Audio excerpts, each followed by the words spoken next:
Bonjour à tous et bienvenue pour une nouvelle vidéo d'interview de Squad. Aujourd'hui j'ai le grand plaisir d'accueillir Blackjack et Zeref pour les Space Rangers. Salut les gars. Salut Hawk, et merci de nous recevoir. Salut. Ah bah écoutez, tout le plaisir est pour moi. Bah écoutez, on va commencer l'interview tout de suite. Et je vais commencer par la toute première question, la sempiternelle question. Est-ce que vous pourriez présenter votre squad, son origine, ses chefs et les membres les plus importants s'il y en a? Oui, bien sûr. Donc on est la Space Rangers Alliance, donc on est un groupe d'explorateurs et de mercenaires, donc on donne vraiment dans ces deux domaines-là principalement. Donc on a deux divisions, d'une pour chaque domaine d'activité. Donc on a la division défense qui s'occupe du mercenariat et la division exploration, de l'exploration fatalement.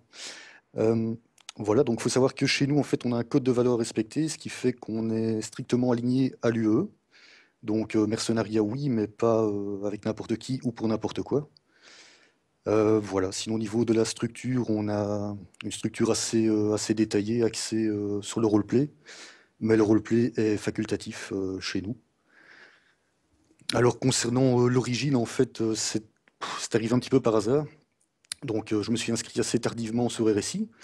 Et j'avais remarqué, enfin c'était une bonne surprise pour moi, qu'il y avait une page dédiée aux organisations. Et donc je me suis prêté au jeu, j'ai détaillé la structure de la guilde comme je la voyais, en me disant qu'elle ne verrait pas le jour avant la release. Et alors en fait ce qui s'est passé, c'est que 2 jours plus tard, on a Jésus Fall qui s'est inscrit en fait, qui a postulé pour la guilde. Et donc ça a été le déclencheur, j'ai contacté 2, 3 amis IRL, et on a démarré comme ça en fait, et on est resté 6 pendant 6 mois. Tout juste. On a lancé le recrutement au mois de juin en s'inscrivant sur starcitizen.fr. Voilà, voilà. Alors concernant les chefs, bien disons qu'on a un conseil de 4 représentants actuellement, dont Zeref et moi-même. Donc ce conseil en fait prend les décisions qui sont importantes et urgentes parce qu'on essaye de fonctionner par référendum à un maximum, quoi. Donc pour nous c'est important que chacun ait son mot à dire sur toutes les décisions.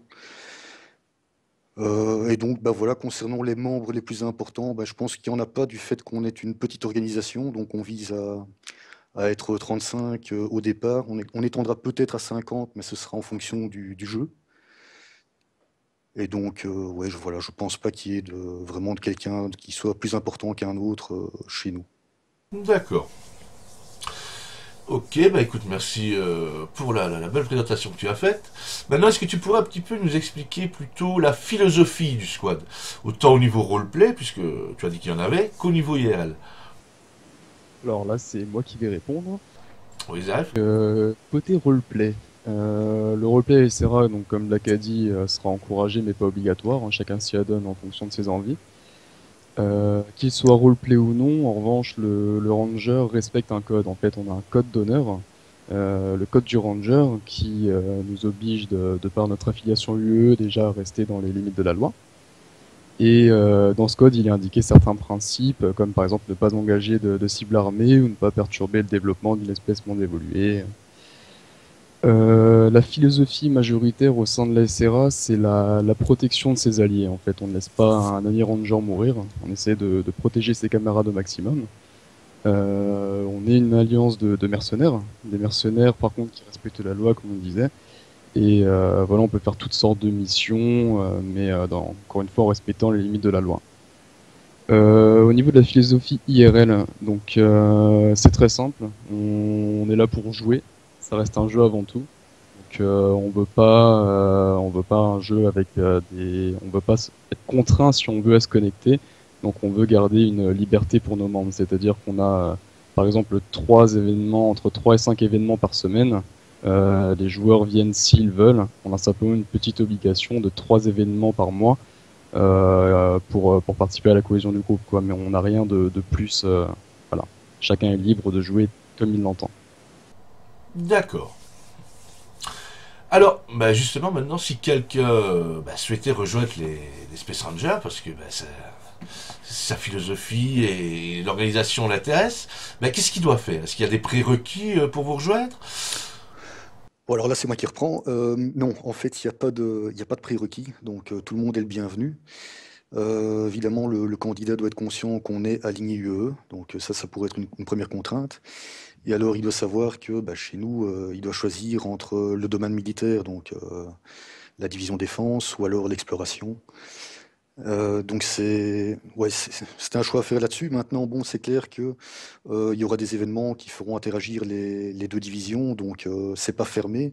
Et si quelqu'un postule pour l'exploration, par exemple, rien ne l'empêche quelques mois plus tard de dire, bah voilà, je pense que le gameplay de la défense me convient mieux, et il peut donc switcher, quoi. Bien sûr. Sinon, c'est international ou uniquement francophone? Bah, uniquement francophone. On est plusieurs à comprendre l'anglais, quelques-uns à le parler, mais comme c'est pas le cas de tout le monde, on a décidé de restreindre le recrutement à la communauté francophone, mais par ailleurs, on n'exclut pas évidemment d'avoir des relations diplomatiques avec des organisations qui parleront l'anglais, quoi. Oui, bien sûr. Ok. Alors, maintenant, on va encore rester au niveau des membres. Blackjack, tu m'as dit tout à l'heure que vous aviez une trentaine de membres et que vous aviez je vais dire, un objectif vers les 50 membres. Est-ce que votre objectif pourrait encore grandir ou bien est-ce que c'est vraiment défini, en fait? Non, ce serait 50 membres grand maximum. Donc pour le moment, on est vraiment basé sur 35. Et si on décide d'augmenter à 50, ce sera déjà pas avant la release du jeu. Et ce sera pour en fonction comment dire, des réseaux opérationnels, quoi, si on a besoin d'augmenter ou pas. Mais on montera pas au-dessus de 50, ça c'est sûr. D'accord. J'imagine que c'est un peu pour garder cet esprit de camaraderie familiale que vous voulez avoir dans l'organisation. Exactement. Exactement, ouais. D'accord. Le fun avant tout. Très bonne philosophie. Alors, rappelez un peu plus précisément vraiment l'orientation du squad. Donc on a dit c'est des mercenaires, c'est ça, une alliance de mercenaires. Ouais, mercenaires et explorateurs, donc c'est vrai que c'est deux domaines différents, mais qui vont coexister chez nous. Ils vont être fort liés. Donc voilà, donc mercenaires, mais encore une fois alignés UE, donc on fera pas n'importe quoi. Oui, bien Euh, sûr. donc pour le mercenariat, en fait, donc on a la division défense qui est structurée en plusieurs sections. On a notamment une section qui va s'occuper des escortes et du transport. Donc là, on va essayer d'avoir des contrats avec d'autres guildes pour la sécurité notamment. On a une force, enfin une section qui va s'occuper de la force de frappe, donc enfin, qui sera plus spécialisée au niveau des assauts. Ouais. Et alors, on a bien entendu une section de reconnaissance hein, qui sera normalement spécialisée dans un gameplay plus typé infiltration, qui ira par exemple dans un secteur pour prendre les premières informations et qui vont permettre, enfin ces jours-là vont permettre justement les opérations d'assaut par la suite. D'accord.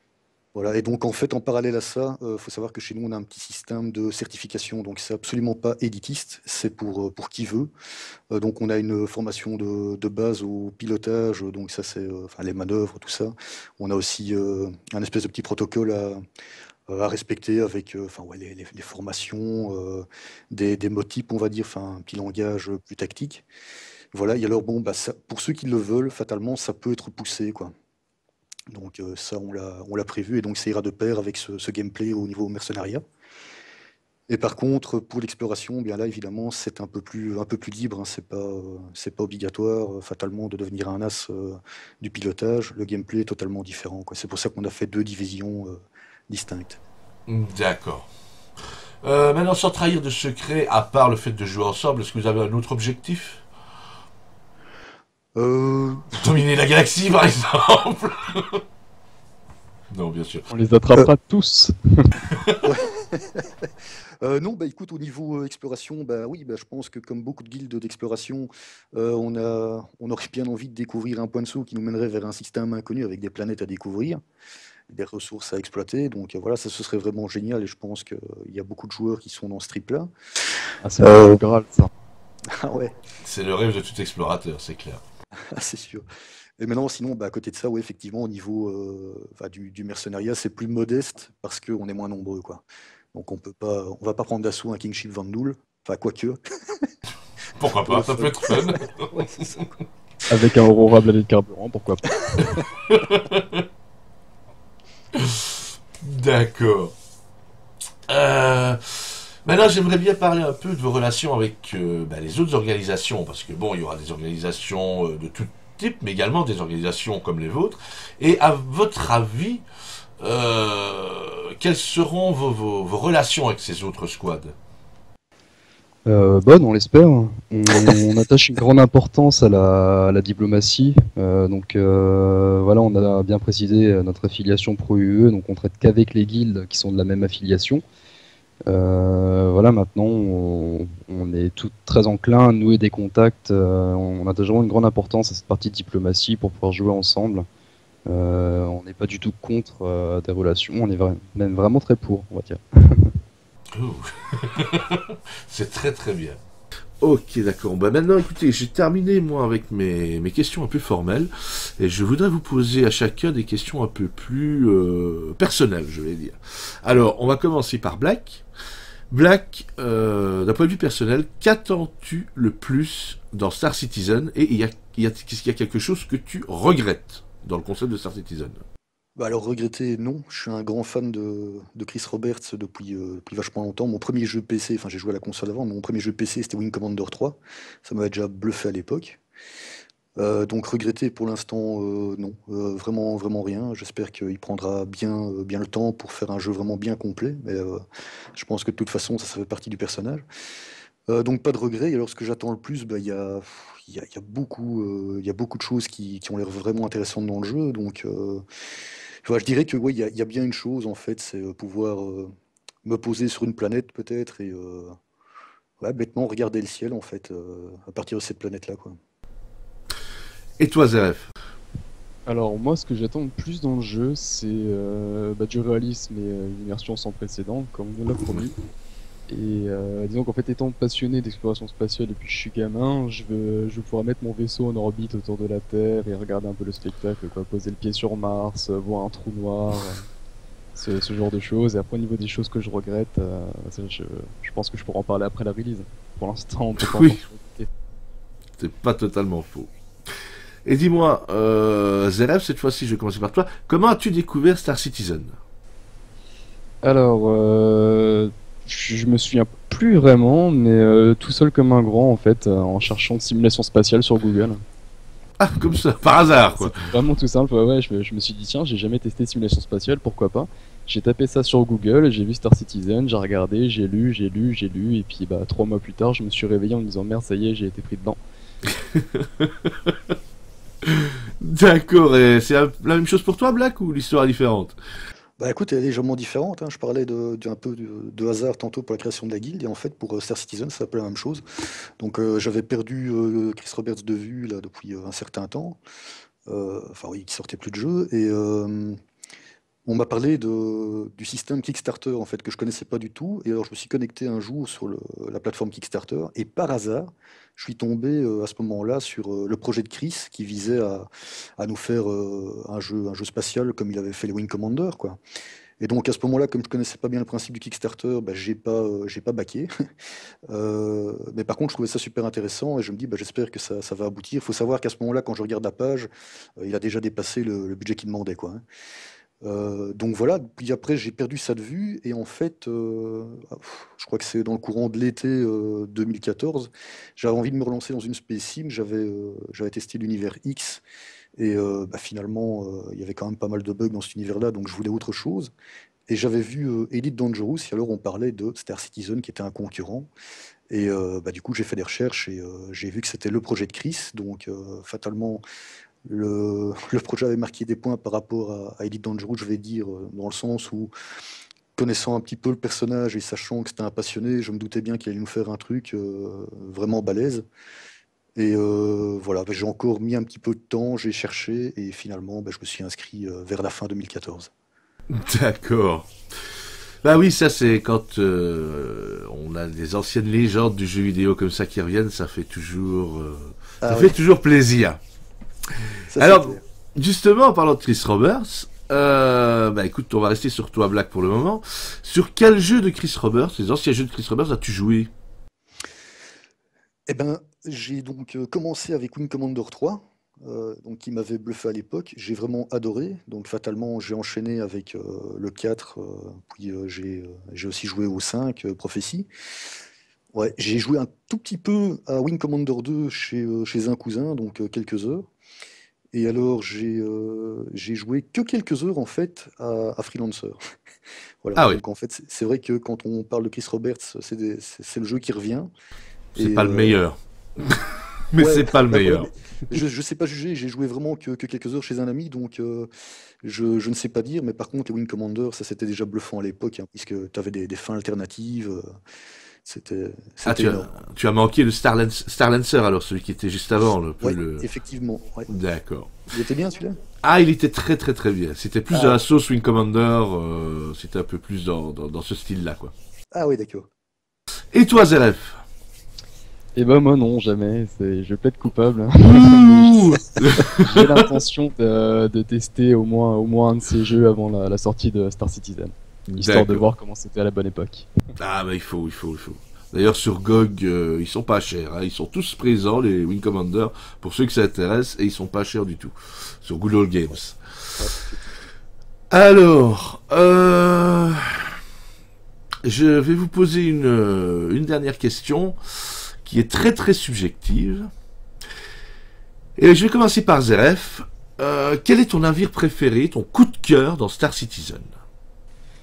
Le Vanguard Sentinel, donc Ah oui, c'est un vaisseau que j'adore pour son design déjà.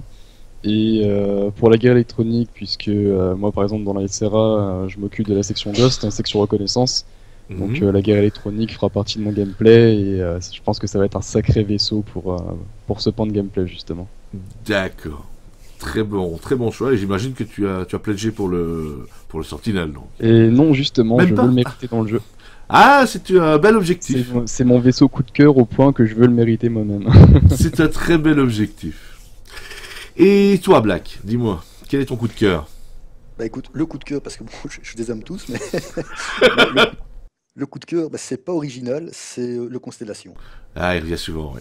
Ouais, et d'ailleurs, ça a été mon tout premier, ouais, pardon, je vais y arriver, désolé, mon premier pledge, que j'ai revendu, je crois, au total 3 fois pour le récupérer encore par la suite. Voilà, mais c'est le tout premier et je crois que c'est celui qui va rester, quoi. J'adore vraiment ce vaisseau, tant au design extérieur que l'intérieur, surtout maintenant qu'il a été refait. Je trouve qu'il est vraiment magnifique. Ah, c'est vrai qu'il est beau. Et puis c'est le premier, effectivement, c'est le premier vaisseau de Pledge qui avait vraiment multi-crew, qui faisait rêver. Ah ouais. Ah ouais, c'est vrai. Il revient souvent comme coup de cœur, le Constellation, j'avoue. Bon, bah écoutez, moi j'en ai fini avec mes questions, mais comme à chaque fois, bah écoutez, je laisse à mes invités le mot de la fin, donc c'est à vous. Vous pouvez dire ce que vous voulez à nos auditeurs. Bah, ça peut être une annonce de recrutement, une phrase philosophique, ce que vous voulez. La parole est à vous. Zeref, philosophie? Philosophie, mort au Vandal, voilà, tout ça. C'est une belle philosophie, tout à fait. Bah, et moi, je voudrais te remercier, toi et Star Pirate, en fait, pour tout ce que vous faites pour la communauté, parce que c'est énormément de boulot. Moi, je vois déjà que, enfin, gérer le forum chez nous, c'est déjà pas de la tarte, on va dire. Donc, j'imagine bien que c'est des heures et des heures de travail, et enfin, c'est génial, quoi. Donc, merci. Ben écoute, c'est vrai que c'est du boulot, mais c'est un plaisir toujours de partager la passion avec tout le monde. Ah ouais. Et ah bah oui, mais ça c'est génial. Et puis ça permet de pouvoir voilà de rencontrer des gens, de faire des interviews comme ça et que les gens puissent se connaître de façon un peu plus humaine.